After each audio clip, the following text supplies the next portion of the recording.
You're good. I think I can see you, Jill. Okay. Yeah, YouTube is buffering now. And Okay. okay. All right. Let me see if I can get through this pile of papers here in the order that I want to do that. Good evening, ladies and gentlemen. Welcome to a regularly scheduled meeting of the Zoning Commission of the City of Danbury. Let the record show we begin the roll call at 7:32. It's June 22nd, 2021. Commissioner Almeida. Here. Commissioner Fay. Here. Hawley is absent at this moment. Commissioner Hylinski called is absent. Commissioner Jowdy. Here. Commissioner Kelly. Here. Commissioner Mazzy. Here. Commissioner Malillo. Here. Commissioner Eriquez. Here. Commissioner Marchand. Here. Commissioner Nejam is absent. And I am Chairman Haddad. Let's do this. Mr. Eriquez, I'm going to make just one announcement on you. So for the entire evening, please sit in for Ms. Hylinski. Yep. And it looks like I can also, unless it changes, I'm going to sit for the entire evening, Mr. Marchand for Mr. Hawley. Okay? Sounds good. Great. The next regular meeting is scheduled for July 27th, 2021. Please note, July 13th, 2021 has been canceled. If we can all please join Mr. Malillo in the Pledge of Allegiance.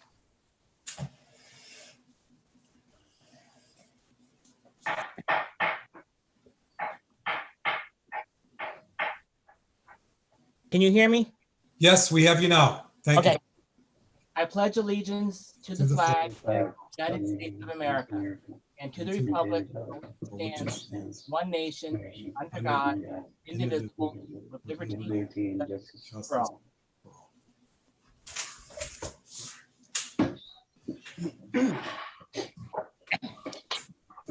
That's great. Thank you very much, everyone. Let me read for tonight's meeting the legal notice. Application to be heard by the Zoning Commission at a public hearing in a web-based meeting hosted on Zoom on June 22nd, 2021 at 7:30 p.m. Agenda to be posted will include instructions to access the Zoom meeting and the application materials. Public hearing pursuant to Governor Lamont's Executive Order 7L and subsequent extensions. Notice is hereby given that the following petition will be heard. Petition of James Bonheur, and I'm hoping to say it correctly. I will ask him later if I did. Danbury Entertainment Associates, LLC, for a special permit for cafe liquor license at 38 Mill Plain Road, E15106. Theodore J. Haddad, Chairman. Posted on the city website and sent to the town clerk on June 10th, 2021. Commission members, everyone received a copy of the minutes of June 8th and has had time to read them and digest them. I would be looking for a motion to approve those. With a second, then we'll discuss to see if there's any additions, deletions, or modifications. Is there a motion to accept the minutes of June 8th? Mr. Chairman, I've reviewed the minutes. I will make a motion to accept them. Thank you, Mr. Malillo. Is there a second?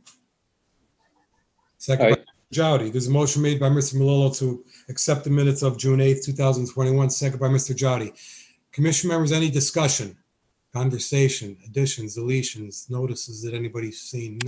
Not hearing any? All those in favor, signify by saying aye. Aye. Aye. I did not hear any opposition or see any hands, so that was a unanimous motion made to accept. Commission members sent in on time but did not make it to our agenda this evening.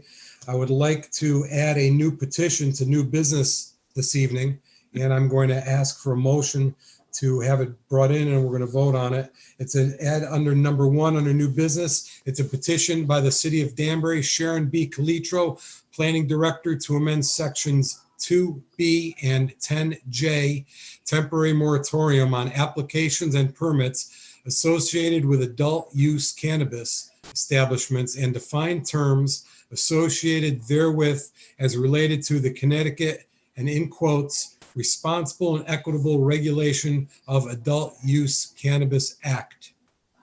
So I would look for a motion to move it to number 1 under old business. If this motion passes, we will bring it to number 1 under old business. We'll revisit it then. It would be our intention to then send it to the Planning Commission for a referral.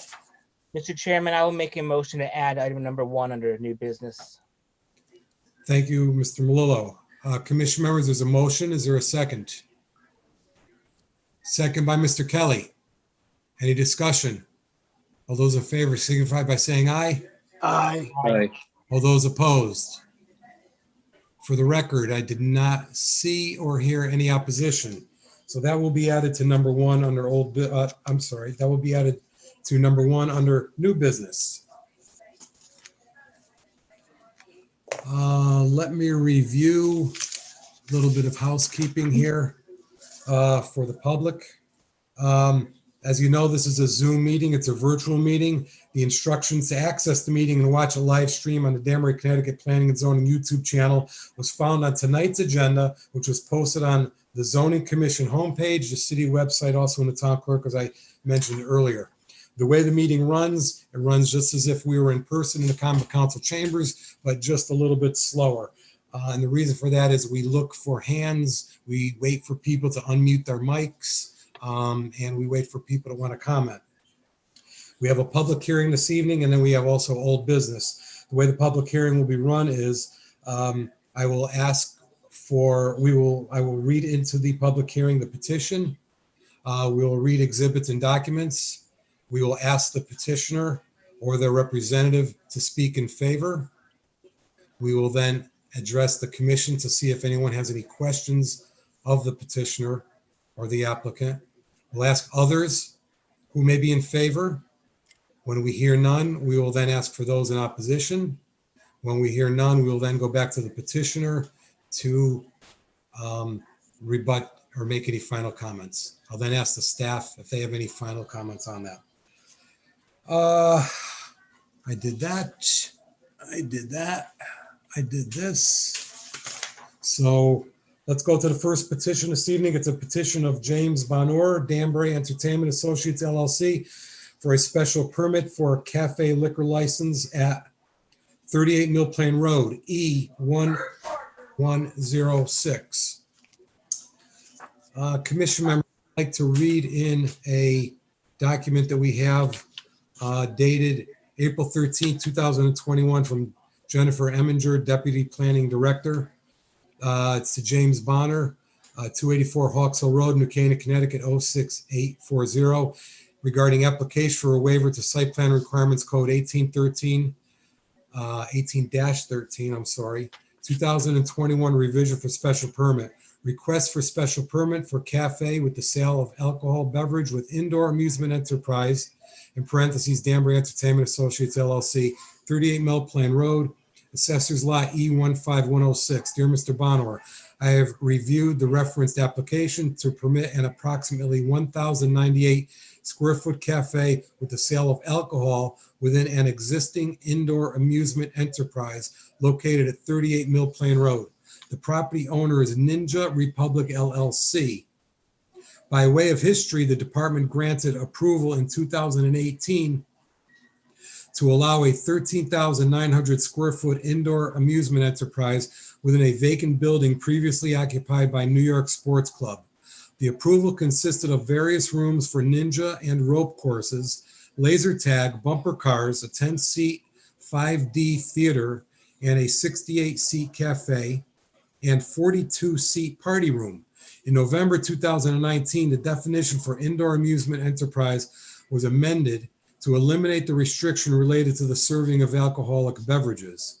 In addition to the request to serve alcoholic beverages within the cafe, the applicant is proposing to increase the seating in the first floor party room from 42 to 76 seats. The second floor cafe would remain as previously approved at 68 seats. Pursuant to section 5B2A in parentheses 43, an indoor amusement enterprise is a permitted use in the CA 80 zoning district. Pursuant to section 8C4 of the zoning regulations, the proposed use requires a total of 97 parking spaces, 48 spaces in the amusement areas, 13 spaces for employees, and 36 spaces for cafe party room. The improvement location survey prepared by Sidney A. Rapp Land Surveying PC dated May 21st, 2018, revised on August 17th, 2018, shows that 117 parking spaces, including 5 handicap parking spaces, are available on site. As such, adequate parking is available for the indoor amusement use. Your application for a waiver to site plan requirements for a cafe with the sale of alcohol within an existing indoor amusement enterprise and associated improvements located at 38 Mill Plain Road, Tax Assessor's Lot E15106, is approved subject to the following administrative requirements. Number 1, approval is granted strictly for the proposed change in use. Any additional changes to the site layout will require a revised site plan application. Number 2, the site shall comply with the map titled Improvement Location Survey prepared for Ninja Republic LLC, prepared by Sidney A. Rapp Land Surveying PC dated May 21st, 2018, revised August 17th, 2018. Number 3, pursuant to section 3F2 of the zoning regulations, the applicant shall obtain a special permit from the zoning commission for a cafe with the sale of alcoholic beverages. This approval does not waive any other departmental approvals, requirements, or permits that may be necessary to complete this project, including that required for site signage. The permit center shall be contacted regarding the process of obtaining a zoning permit. Please contact the Department of Planning and Zoning if you have any questions. Respectfully, Jennifer Eminger, Deputy Planning Director. Copy Sean Harity, Zoning Enforcement Officer. Commission members, you also received a packet on this that includes floor plan and other information. Is there anyone wishing to speak in favor of this petition? Is there anyone wishing to speak in favor of this petition? I'll ask Mr. Yeah. Oh, is that, okay.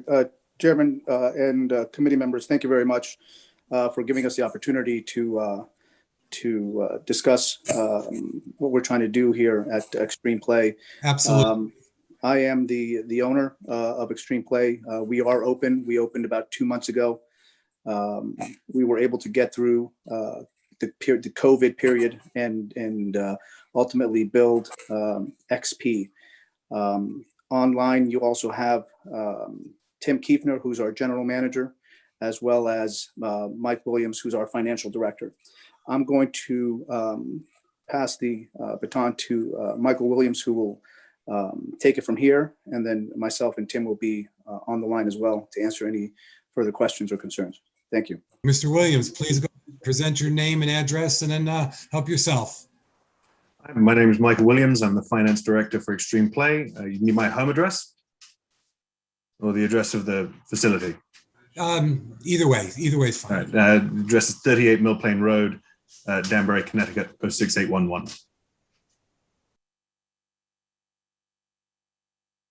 Thank you. Do you have a presentation, or did you were just looking to introduce yourself for questions? No, so we don't have a presentation. I'm happy to present based on the anticipated questions that I was provided. But if that's most convenient, then I'm happy to do that. So Joanne very kindly provided me with a list of some of the questions that we should expect. And we obviously internally spent some time working out. Mr. Williams, you hit mute by accident. Unmute There we go. I apologize. So Joanne very kindly provided me with a list of questions. Happy to go through some of those, as well as the questions that we felt as an organization are most important to answer in terms of how we can keep our guests safe and keep it a family-friendly atmosphere while enhancing the experience of some of our guests who are over the age of 21. So I'll quickly run through the questions that were provided to me. First question was, what are our hours of operation, and how do we plan on incorporating alcohol service into those hours? So our hours currently are 12 p.m. to 8 p.m. Tuesday, Wednesday, and Thursday, 12 p.m. to 10 p.m. Or 11 p.m. on Friday and Saturday, and again 12 p.m. to 8 p.m. on Sunday. We plan on alcohol being served from 6 p.m. until closing on those days that we are open. Our hours may expand as demand increases in the coming weeks now that schools are out. However, we don't expect to make any changes to that in the next in the immediate future. The next question was how many employees we have. We have 51 employees currently on payroll, and those who will be, the question was, will there be employees who are specifically responsible for alcohol service? The answer to that is yes. We have a dedicated cafe counter, and we have 2 point of sale registers at the cafe. We have dedicated staff in any given shift who are responsible for manning those registers. We do not rotate people through there willy-nilly. We have people who are trained for those registers. Next question was, how old are our employees and what kind of training will they be given regarding the responsibility of serving liquor? This is where we get into the fun stuff. So 60% of our staff are over the age of 18, 20% of our staff are over the age of 21. Obviously, the required age to be serving alcohol in Connecticut is 18. We have a bench of staff that we have been grooming and training to join as sort of junior management. The only staff that will have access to the alcohol will be in management. All our alcohol is going to be stored securely. The primary way that we're going to keep our alcohol secure is through a smart bar. The smart bar is an all-in-one machine that incorporates up to 16 alcohol containers and can also be fitted with soda, seltzer, carbonator, and various other mixers that you may use for drinks. The alcohol is all contained securely behind a locked cabinet. The only way to access the alcohol is with a 6-digit code or with a badge. These badges and codes will only be assigned to management staff in the event that we need to swap bottles during a shift or for the purposes of making a sale of an alcoholic beverage. This smart bar comes with several hours of training for any employees who are going to be using it.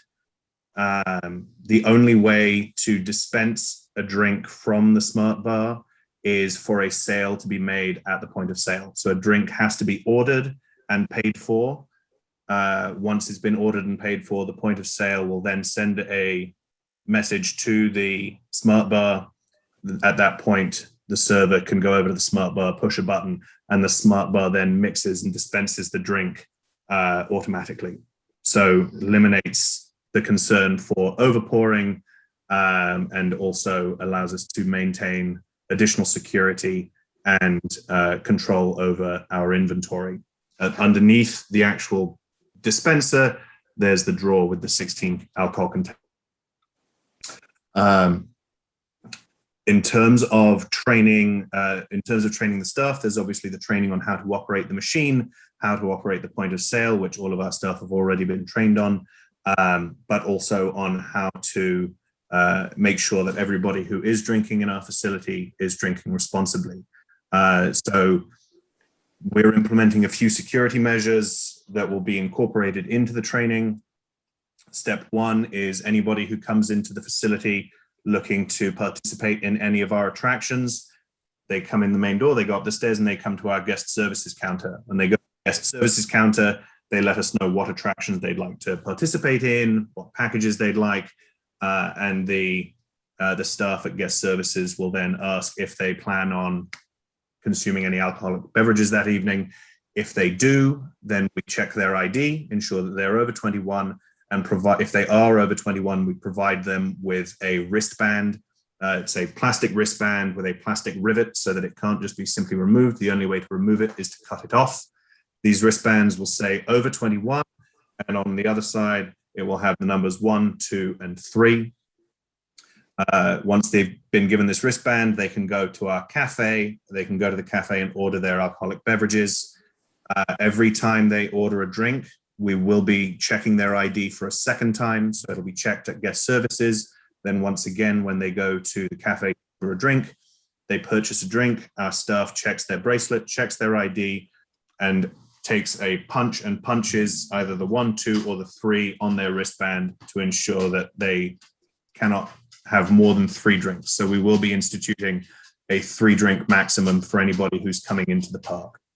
You will only be able to purchase 1 drink per person at any given time. So nobody's going to be coming to the cafe desk and ordering multiple drinks and then walking away to hand it off to somebody else. Obviously, as a family entertainment center, it's our responsibility and our priority to ensure that no alcohol ends up in the hands of minors.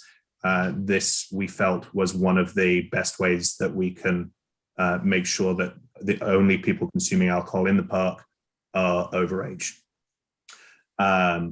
Once they've collected their drink at the cafe counter, all drinks will be poured in designated cups for alcoholic beverages. We plan on this being a bright color, bright green, bright blue, neon yellow, something like that, something that's very easily identifiable, because we will be ensuring that alcoholic beverages are only consumed within our cafe area.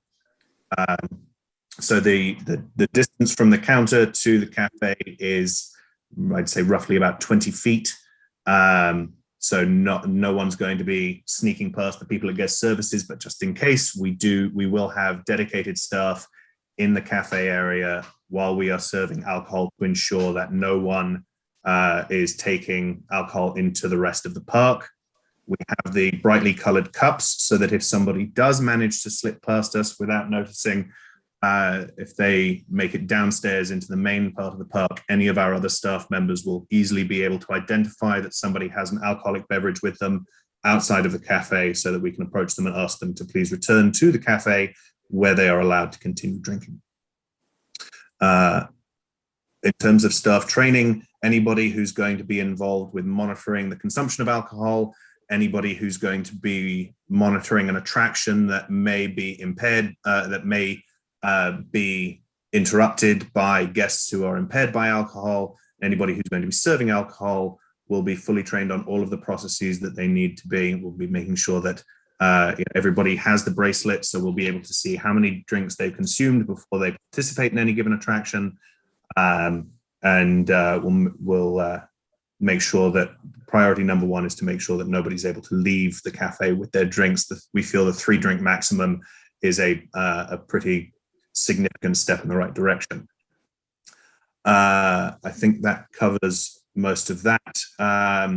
Where will the liquor be stored? We have a locked storage room inside the management office where we'll be keeping any liquor and wine. And then for our closed containers, our single-use containers of beer, we will have locked refrigerators under and behind the counter where we serve food and alcohol. Who will have access to the storage area? As I mentioned, that will be management only.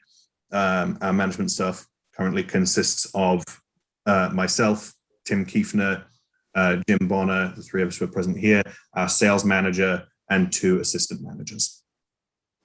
How will the liquor be served? I mentioned our smart bar. So the smart bar dispenses, you order your drinks, dispenses the drinks automatically to avoid over service.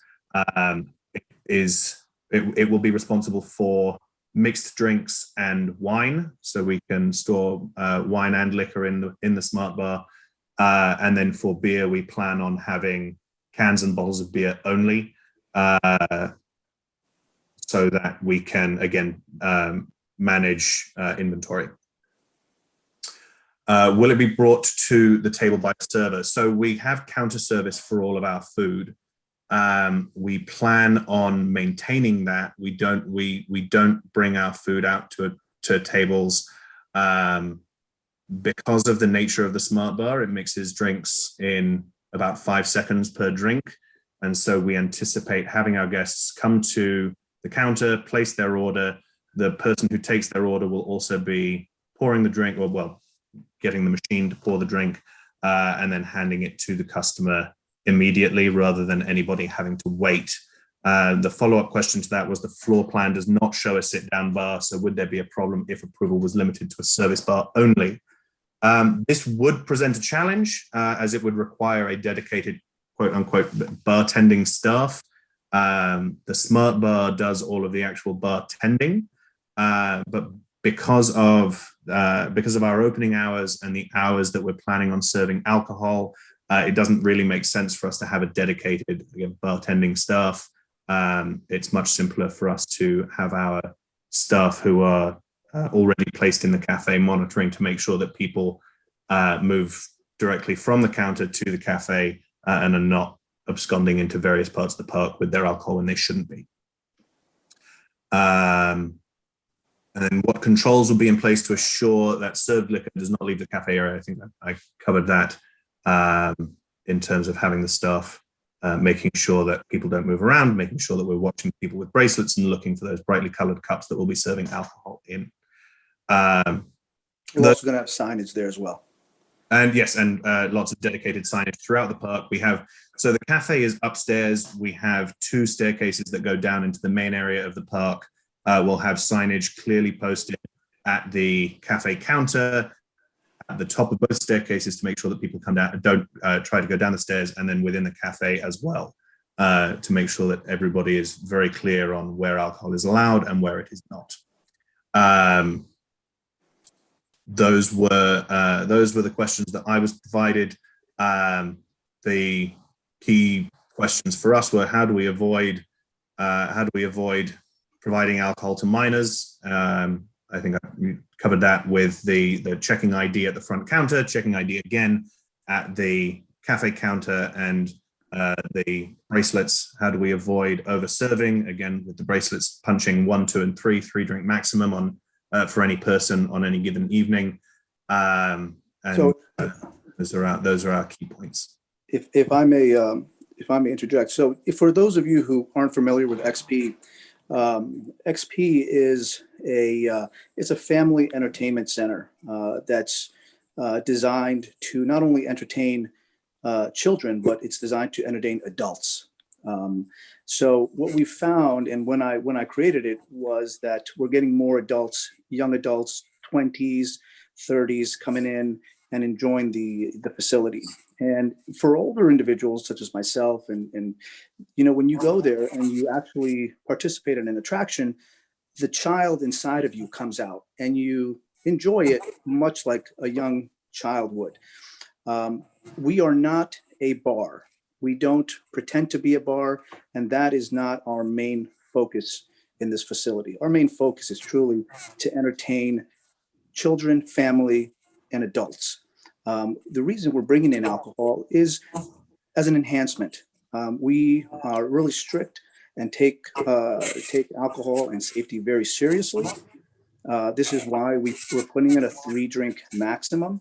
We are putting signage everywhere. We are highlighting the fact that this is a benefit to the organization, but it is not the purpose of the organization to encourage drinking and obviously beyond that, intoxication. That is not what our goal is. Our goal is a family entertainment facility where people can come in of all ages and feel safe and enjoy the time there. Thank you very much. Mr. Williams, thank you very much. That was a great presentation. So I thank you for that. And the commission also thanks Ms. Reed for questions, because we didn't have to ask. So thank you. But that was very comprehensive, and it's appreciated by the members here. Mr. Kiefner, you got off, it looks like. So let me just go over a couple things again. So you're defining, when you say a 3 drink maximum, minimum, whatever you want to call it. You're defining a drink as any type of alcohol. It's beer, it's wine, and it's liquor. Yes, that's And correct. I had a couple skips in my internet connection here, so I just want to reiterate one thing. No one can travel with that neon glass throughout any other part of the building other than the cafe part of the building. That is correct. All staff will be instructed that if they see anybody with a alcohol receptacle, that they have to be sent back to the cafe to finish their drink. Perfect. Just curious, will beer be in bottles and cans, or will they also be poured into those neon cups? So they will likely be poured into the neon cups. Perfect. Beautiful. Okay. And I will add to that, Chairman, that the cafe is on the mezzanine level, okay, which is the same level that the guest service is on. We don't have any attractions on that level. All the attractions are on the lower level. So if by chance somebody were to walk out towards the guest services just to look at the attractions, because there is an open mezzanine where you can look down to see what's happening to the ninja course, the rock wall, the elevated ropes course, you are not around any attractions. But we do insist that they stay within the cafe. And that's really what's important. That's really the goal, that they do not venture down below. I will also add that the liquor will only be served in the cafe. Parties occur in the party room, and the party rooms are downstairs. That is not permitted. It'll be too difficult to control. It'll also allow alcohol around areas where you're going to have younger adults. And for that reason, it is only permitted in the cafe. Okay, so the party room on the main level, people will book a party with you. It'll probably be for younger people or family or what have you, but nothing from upstairs will be allowed downstairs. But you're also not going to allow BYOB either, right? Correct. That's not part of this deal. Great, thank you. And one other additional thing, if I could clarify, and I had a pretty sizable portion skipped on me, Mr. Williams, but when we talked about the service bar only, when we make contingent upon, or when we restrict or approve based on a service bar only, we're looking to stay away from a long sit down area where people belly up to the bar. So when should we approve this with the stipulation that it's a service bar only, that's, you understand that the counter that you're describing is what we would call a service bar. I believe the commission with that. That doesn't create a problem, right? So my understanding, and it may be a miscommunication, my understanding was that if it was contingent upon it, it would mean that a server would have to bring drinks to tables. Our preference is that somebody purchases a drink at the counter, and we are then able to provide it to them at the counter, and they are responsible for taking it to their own table. I see exactly where I see exactly where you see the difference in what you think our language is and your language is. Okay, we're primarily not looking to have a bunch of people sit at a bar and drink, whether it's 1, 2, or 3, or all night or whatever. But okay, that's not what we're looking for. The counter, nobody will be sitting at the counter. We simply serve the drinks at the counter, at which point the guests themselves take their drinks to their table in the cafe. Got it. Well, thank you very much. I think from me right now, unless I think of something else, but I am going to ask, before I go on, I am going to ask the commission members if they have any questions of Mr. Bonner or Mr. Williams or Mr. Kiefer at this time. Commission members? Mr. Melillo. First, I want to thank you for your presentation and for really putting a lot of thought and consideration as to how you're going to serve alcohol in this venue. It's a new venue for me to think about with alcohol being allowed. You notice we just amended the regs to allow it in a venue like this, and so I had a couple thoughts. I was originally going to ask you about the party room, but you answered that for me already. And I wanted to just also emphasize what Chairman Haddad said about the service bar. The way you described it to me and already, that's our definition of a service bar. So Okay. I think you're actually spot on there with that. But the one thing I wanted to just to clarify, because when I was looking at it, I see upper level and lower level. My mind immediately just thinks upper level is upstairs. So it sounds to me when you walk in, you actually walk in on the upper level. Correct. Correct, yeah. Okay. Yeah, it's the, I don't know if you've been to the New York Sports Club on Mill Plain, but that's what it is. So when you would walk into that facility, you'd walk to the upstairs. Yeah.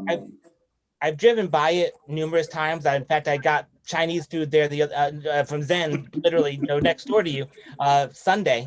But I've never actually been inside that building, so I wasn't familiar with the actual internal layout. Well, I invite every one of you guys to come over and let the little kid inside of you come out. Even if I'm old and out of shape, I'll give it a shot. But I'll probably spend most of my time. I saw your menu, working over your mini donuts. Commission members, any other questions? Mr. Jowdy. No, Mr. Jowdy, you're muted. Mr. Jowdy, unmute, please. Thank you, Mr. Williams. Okay. Go ahead. Jim and Michael, I do commend you, just as Chairman Malillo did. This bar business came a long way, and you seem to hit everything the correct way here. If we go, everybody's walking in on the main level. Only the drinkers are allowed to go in there, correct? Because you kept on saying that you're going to card everybody and so forth. But this area, I mean, if somebody had a 18-year-old son and he wanted a beer, could they come in with the drinker? So if I understand this correctly, if you walk in, if an adult walks in with an underage individual, they can sit in the cafe together, but only the one with the band and the ID will be served. Okay, so it is mixed in that area. Correct, because it is the cafe. If they're a company, right? If they're in a company, right? Because you have food there too. Correct. Yeah. Okay. But nobody, all right. but an adult cannot come up and buy multiple drinks, and certainly an underage individual cannot come up and buy their father a drink. Right. Okay. And we'll have staff posted at the cafe area to make sure that only people with the bands are going to be the ones consuming the beverages. That's one of those things. We'll have the cafe is within plain view of 4 permanently stationed staff members at our point of sale, within guest services and the cafe counter, as well as probably at least 2 employees who'll be dedicated to the cafe area. Probably more than that, actually, now that I think about it, between cleaning and specifically monitoring alcohol consumption. Okay, thank you.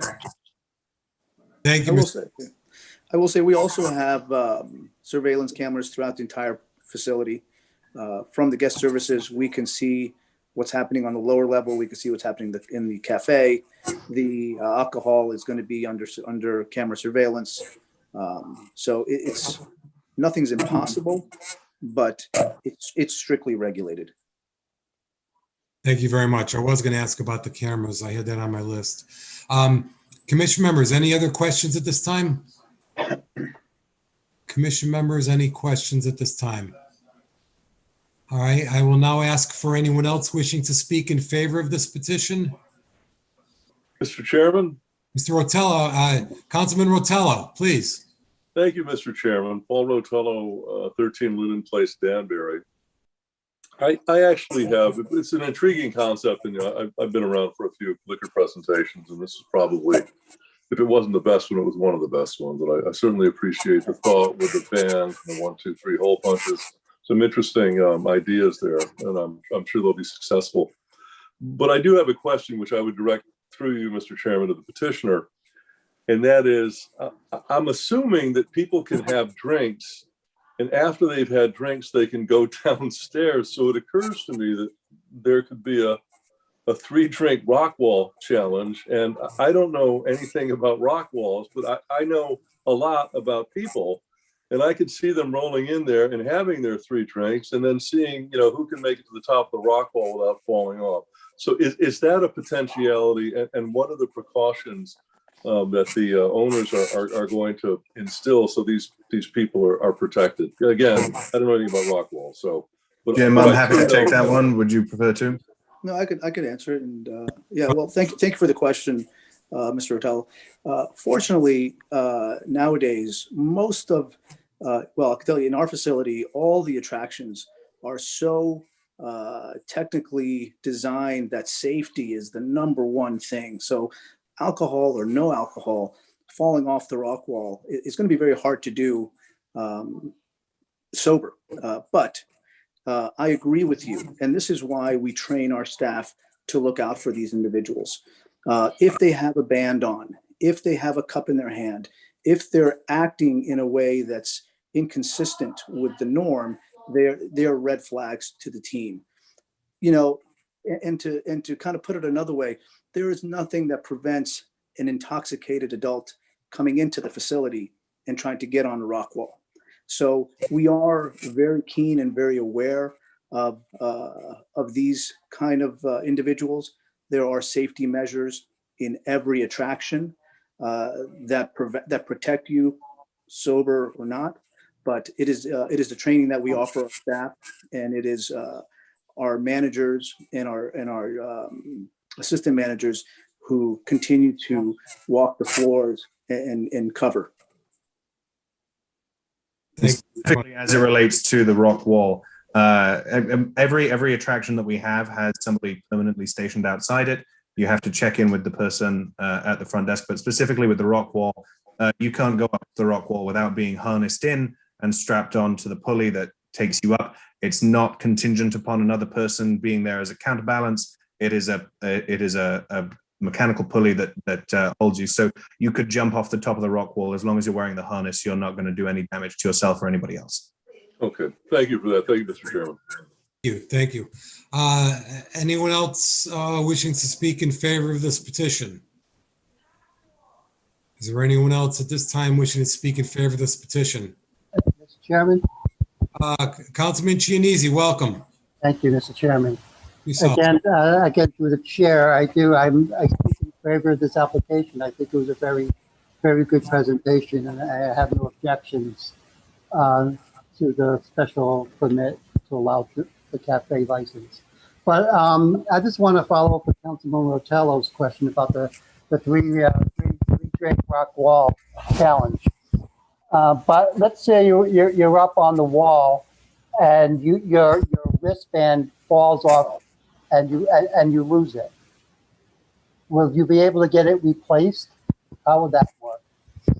The wristbands are they're a specific type of wristband. So it's made of a thick plastic, which you then you fold around your wrist, and it actually locks in with a rivet. So our staff will be responsible for putting those bracelets on you. It's not going to be handed over to the guest with the expectation that they put it on themselves. If that were the case, it would be too easy to slip it off, come back to the front desk and pretend like you hadn't got one to begin with. The only way to remove the wristband is going to be with, it has to be deliberate. You'll need a pair of scissors in order to take it off. And without the wristband, you won't be able to purchase alcohol. Also, we don't expect anybody to be coming into the facility for the express purpose of going to the bar and getting a drink. As Jim mentioned, the expectation is that this will be an enhancement of the experience for people who otherwise would have been attending. So the expectation is that you would have to come to the front desk, pay some money to participate in laser tag or virtual reality or any of the other attractions, and also say, oh, by the way, I'd like to have a drink. Can I have a wristband in addition to purchasing whatever attractions they're going to be purchasing? As Jim said, no measure is perfect. But we will be taking this very seriously. All of our guests are required to fill out a waiver before coming into the park. Those waivers are then checked. We'll be able to see if a guest has checked in multiple times already on a day. So we'll be able to monitor for somebody who might be trying to take advantage. but it's very unlikely. We're not serving craft cocktails. We're not, we're not doing liquor service. It's purely mixed drinks, wine, and beer containers. Yeah, I think to add to that, we are also going to look to the staff members. The staff members who are serving the alcohol, they're not changing every 10 minutes. They are standard individuals whose position is going to be there for hours, if not most of the day. So we're going to hope and rely on their recognition of individuals who are coming numerous times and may have lost their band to give us input on that. Thank you very much. Thank you, Enrique, and the best of luck. Thank you. Chairman, Mr. Melillo. I just want, so just for clarification, Mr. Williams, so when you're talking about the wristband, you're talking similar like a Six Flags or a Quasi or a Carnival wristband, but with the plastic rivet, actually even more enhanced than what you would typically have, correct? Yeah, so the traditional wristband is sort of made of that thick fiber reinforced paper and then secured with an adhesive. This is a thick plastic wristband that's secured with a locking rivet. The only way to remove it is with scissors or a knife. Yeah, I was gonna say, because even those, the first one you told me about, or you mentioned, I've given them to my kids because we've done the pay once and ride all day, and you get home and that thing, it's like wet and frazzled, but it's still, you got to take scissors to get it off. So I couldn't see that coming off. And then and the one you're talking about is a little bit even more secure. So Yeah, I will add that the bands that we intend to purchase for this are not cheap. But what we are making a capital investment on is the smart bar. It is an expensive piece of equipment, but through that it affords us the security of no overpouring, no cheating, no stealing, and complete control. So like I said, we take it very seriously. Thank you very much. I will ask either one of the gentlemen petitioners, do you have another facility like this? Do you have other business or industry similar to this? Have you tried this experiment before? Ironically, I'm a surgeon by trade. So no, this is my first, and we'll see where it goes. I mean, I have a passion for this kind of stuff. And so I am very serious about safety.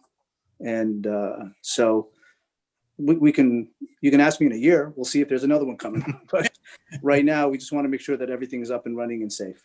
Well, I noticed that you're a member of the LLC that owns the building, and you're a member of the LLC that owns the business. So that's good too, I think. I hope so. Ms. Fay. Thank you. I was just wondering if your insurance carrier required the smart bar, or if that's something that you guys voluntarily did of your own volition. No, we did it of our own volition. Okay.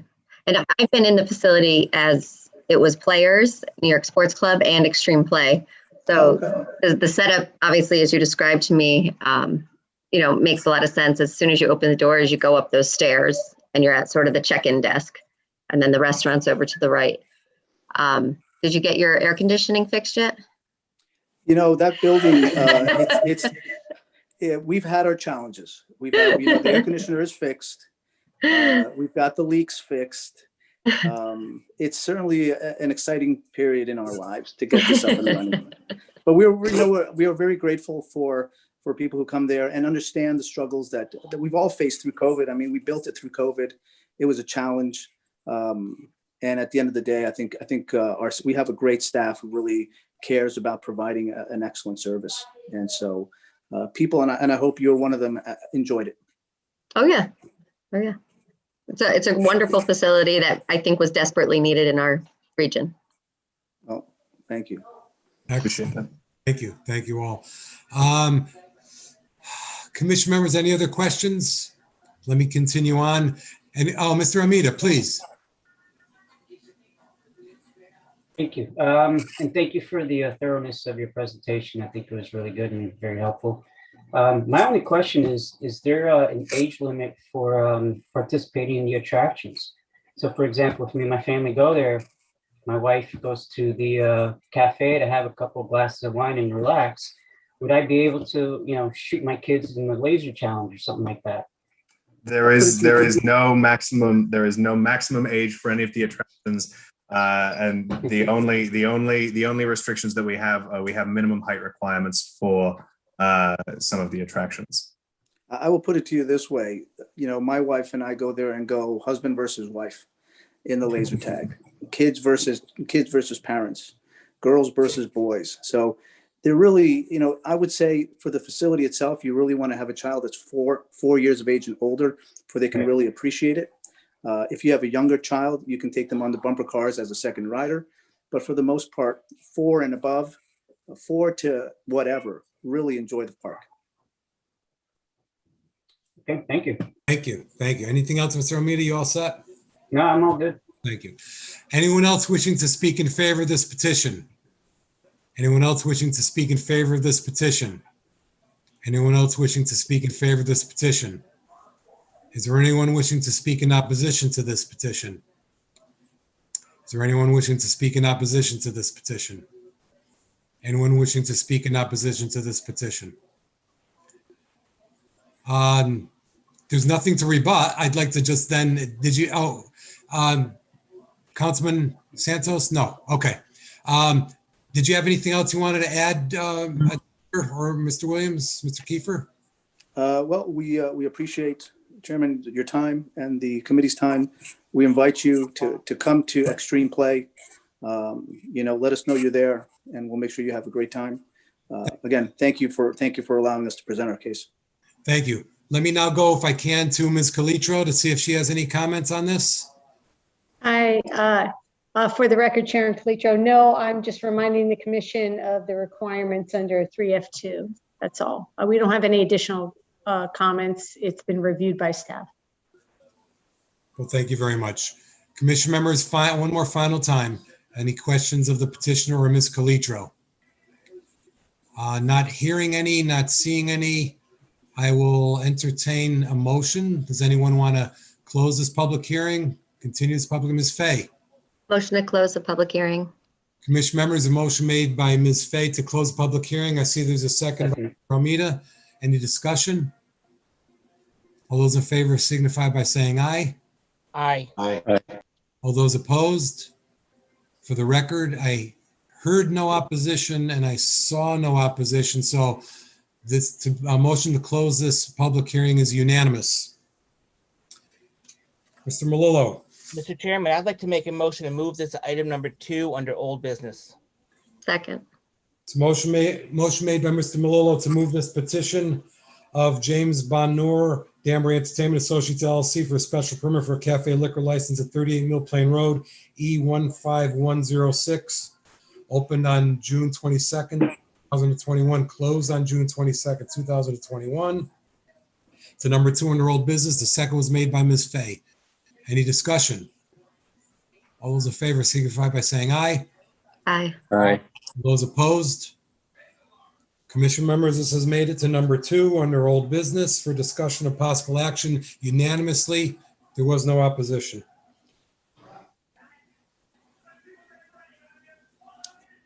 All right. We don't have any continuations of any public hearings. We do, however, have old business. We have a petition this evening of Newtown Road LLC, Maria and Manuel Andre, Whitney Avenue, K12244, for change of zone from RA8 to CG20. It was the March submission.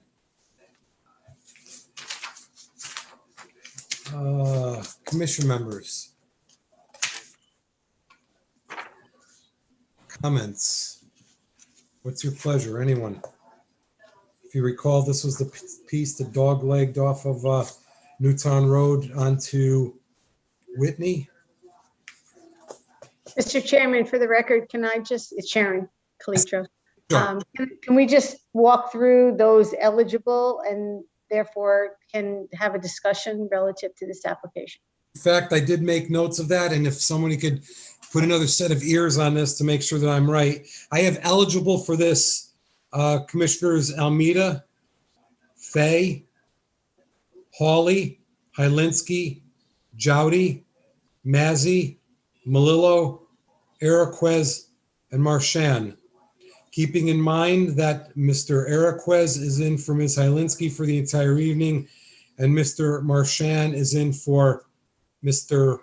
Hawley for the entire evening. Oh, I'm also eligible too. So that is 1, 2, 3, 4, 5, 6, 7, 8.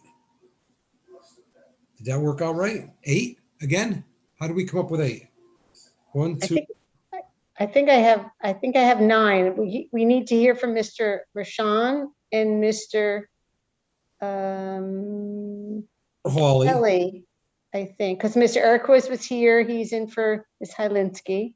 I put her for Hylinski, I put Marchand in for Hawley. So what that did for us was the Hawley absence and the Kelly not eligible brought us back down. And then I replaced Araquez and Marchand in. So we have 1, 2, 3, 4, 5, 6, 7, 8. Could you repeat which ones they are? Repeat the names again, please. We're going to say Almeida, Fay, Haddad, Hawley, Jowdy, Mazzy, Malillo, Araquez, Marchand. It's 8. 8. That's 8. 9. How 9? 1, 2, 3, 4, 5, 6, 7, 8. I got 8.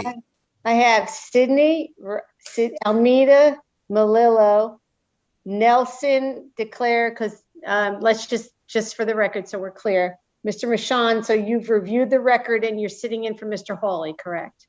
Right. Yes, I reviewed the record and watched the video of the hearing. Okay, so 3. Mr. Kelly, you've reviewed the record and you're sitting in your regular seat tonight, correct? Mr. Kelly, you're on mute. I had Mr. Kelly is not eligible. Is he eligible? Ms. Reed? Mr. Kelly? He asked me today, and when Ryan had told me he was coming, so it was late in the day, and I told him it was okay if he didn't. I screwed up. Okay, so Mr. At Kelly, 4:30, I wasn't going to tell him to go and watch the video, Right. Okay, so without Mr. Kelly, okay, so now we're at That's 8. Mr. Jowdy's eligible. Mr. Massey, you've reviewed the. I reviewed it and I watched the video, yes. Okay, Mr. Erquist is in for Ms. Hylinski. He was here, I believe, during the public Right. hearing, seated for somebody else, correct? Yes. Mr. Haddad, Chairman Haddad, and Ms. Fay. So that's 8. You have 8 eligible. You're correct, Mr. Chairman. Yeah. I think, Unless Mr. Kelly had watched it between 5 o'clock and 7:30. I think what happened here was we did not get a call from Mr. Hawley that he was going to be absent. We were counting him as the 9th. Yes, Yes. I think you're right. And I Let me just look at my email right now and see if the email. realized it now. I thought we had 9. We need Ryan to have 9. Let me see. I think I have an email from him saying that he couldn't make it at the last minute. He couldn't. Yeah, here it is. Let me see. Ryan, I won't be able to make the meeting. Sorry for the late notice. 7:30. Wow. Okay, so you have 8. You have 8 eligible, Mr. Chairman. Yeah. Well, We wanted to get 9 in here. We had 8 last time as well. What's our timetable, Ms. Kalicha? That's a good question. Hold on, let me. well, we closed the pull- hearing on May 25th. Yeah, May 25th. So you have 65 days to act. And we don't have a meeting next. May So let me just go to my calendar. We closed it when, Joe? Sorry. May 25th. So 1, 2. So we could still make it for July 27th, right? Hold on, May to June, That might be close. huh? That might be close. Yeah. You said 25, right? Yes. 2, 3, 4, 5, 6. 6.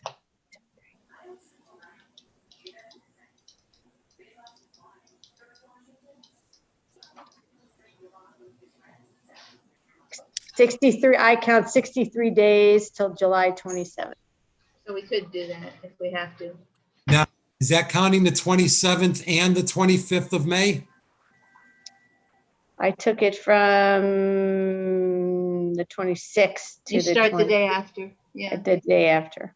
So you started it on the 1, 26th. 2, 3, 4, 5, 6, plus 30 is 36, plus 27, Just out of curiosity, 63, that's right. just out of curiosity, and this is going back a year, or actually maybe more like 8 or 9 months. The governor also gave a blanket pool of days. Are those still in effect, or do we no longer have those additional days that we could use under the COVID executive order? Did we? Do you remember the ones that I talked about? Yeah, you had 90 additional days in addition to the 65 days. But I would have to check. We used prior I to, don't have that executive order. I have a feeling it's up June 30th, but I'm not 100% sure on that. I'm pretty sure it's June 30th, like many of the other ones, but again, I would have to double check. But either way, it sounds You like still have 65 days. You still have still have 65, and you're not yet at 65, which would get you to the 27th, unless, of course, you have the ability to act tonight. You have 8 members present. right. Well, we did that last time. I'll tell you Correct.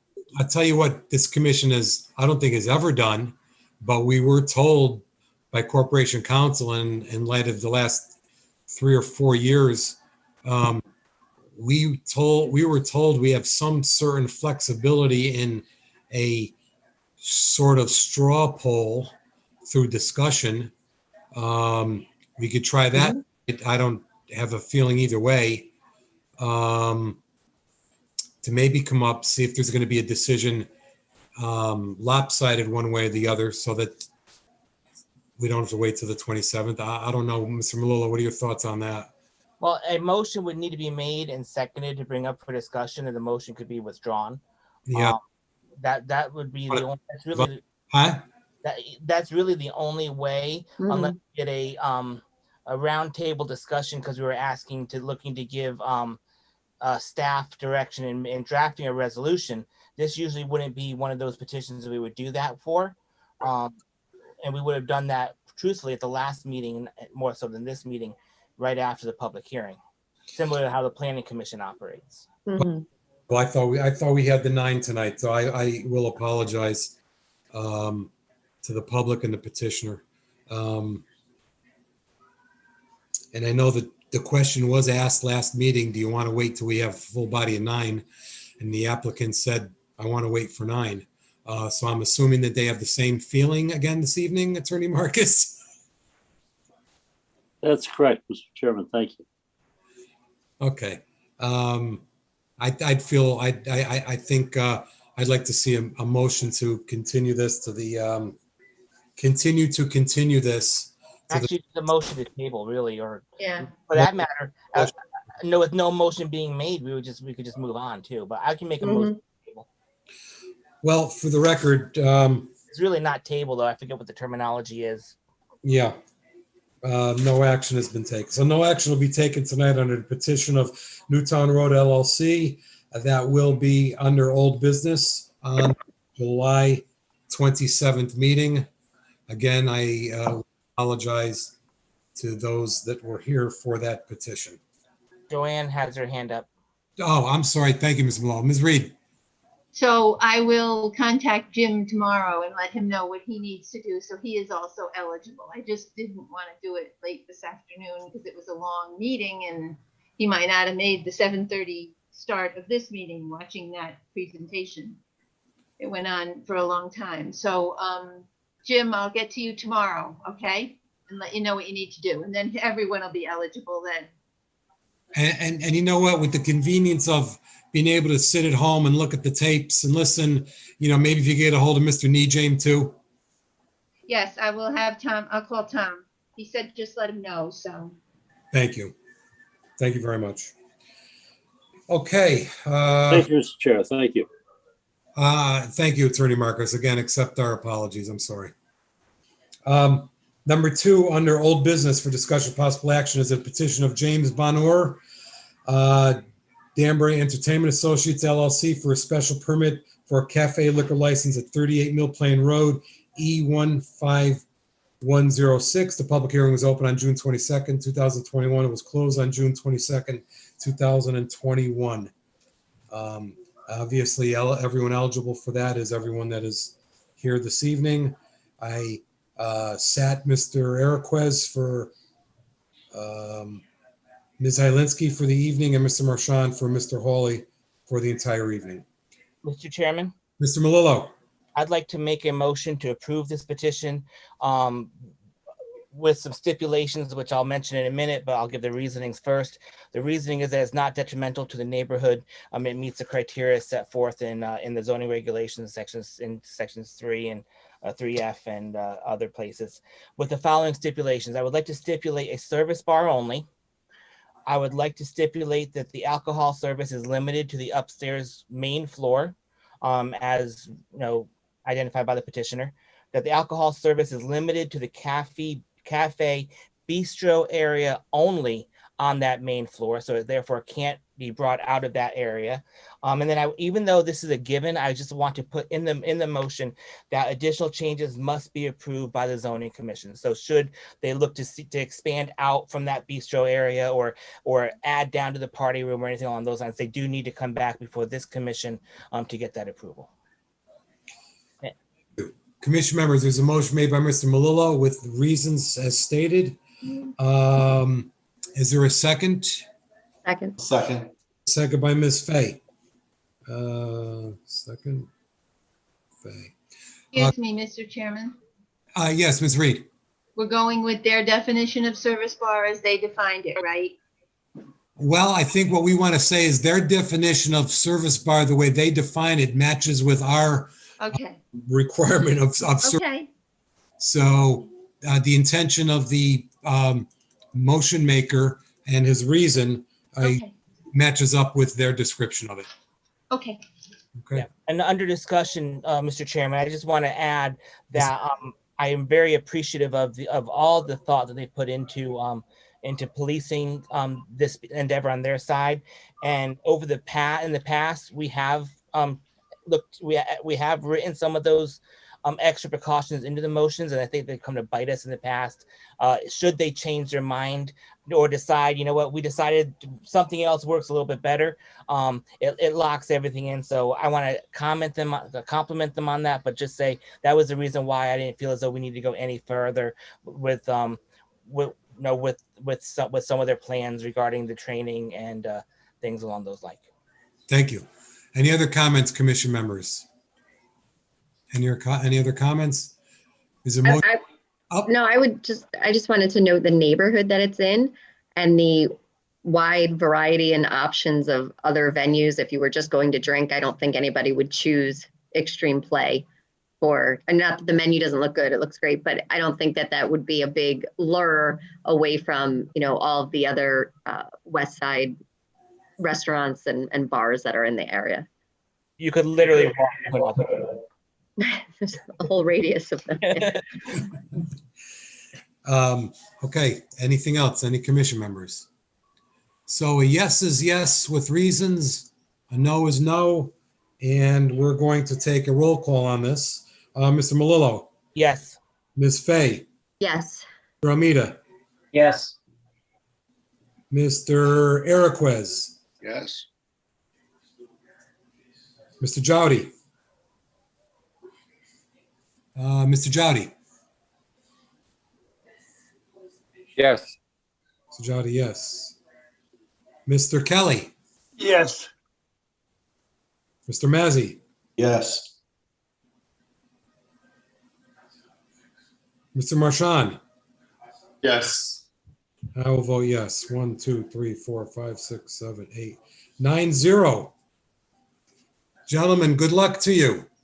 Thank you for coming to Danbury, and we wish you the best of luck. And again, that was an excellent presentation. Thank you. Thank you very much. Chairman. Thank you, and Commissioner. Thank you. Have a great night. Yes, yes, you too. Okay, commission members, as you recall, long time ago, we put a petition under new business. It's from the city of Danbury, section I put it somewhere. I didn't think I needed it, but I do. It's from the city of Danbury.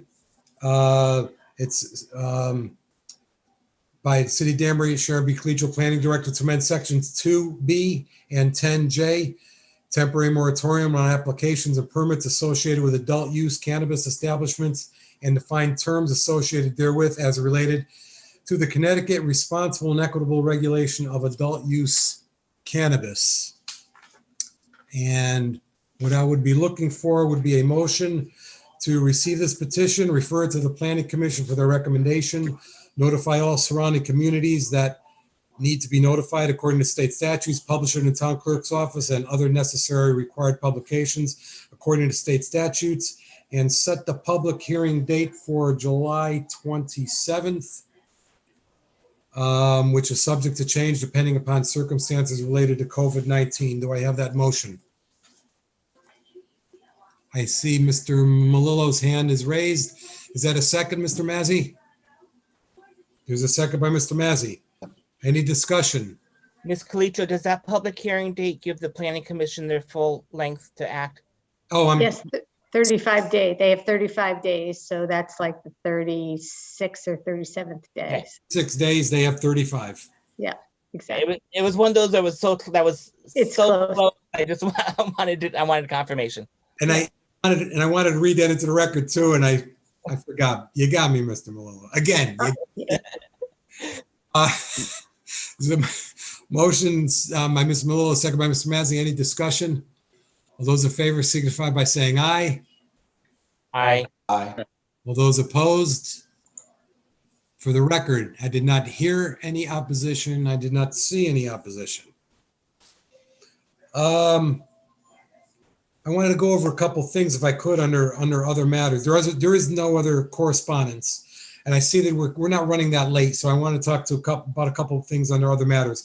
First of all, briefly, I don't know if anyone here recalls the origin of other matters, but there was a time on this commission that other matters didn't exist, and the agenda had to be strictly adhered to.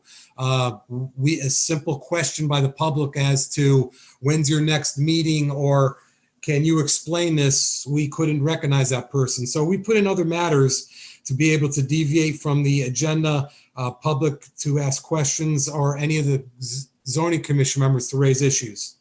So it's always been very useful, not used much, but always useful over the years. So I do want to just take this time to talk about a couple things under other matters. And I will go over this privately with Mr. Hawley, but this is generally for the new commission members. But if you feel as though you have a particular side that you want to take after hearing a petition, either for or against, you can go right to the reasons that the Planning Commission has given in the referral to us or comments in the staff report, and you can tailor your motion after that. You feel free to make a motion to those that aren't making motions, that it's really not that difficult. If you have a feeling strongly one way or the other, you can step up to the table and use as a point of reference some of those reasons, or feel free to use other reasons if you have that in mind for making motions. So I wanted to point that out. It's not a difficult scenario. The other issue I wanted to raise is for the commission members, a lot of you here may or may not be running for re-election again, but feel free to use the work that you've done on this commission as a tool, as a patting on the back, so to speak. It's because of this commission, it's because of Ms. Calitro and Ms. Reed and other public officials that the city of Danbury is the way the city of Danbury is, which I happen to believe is one terrific city. And just in speaking in just less than a year, about 10 or 11 months, let me mention to you what we have been responsible for doing as well as some of the other members and especially the staff. Over 1 million plus square feet of new construction, existing buildings, and vacant buildings have been leased. Just over at the reserve and adjoining the reserve is 856,000 square feet of 5 different owners and 5 different buildings.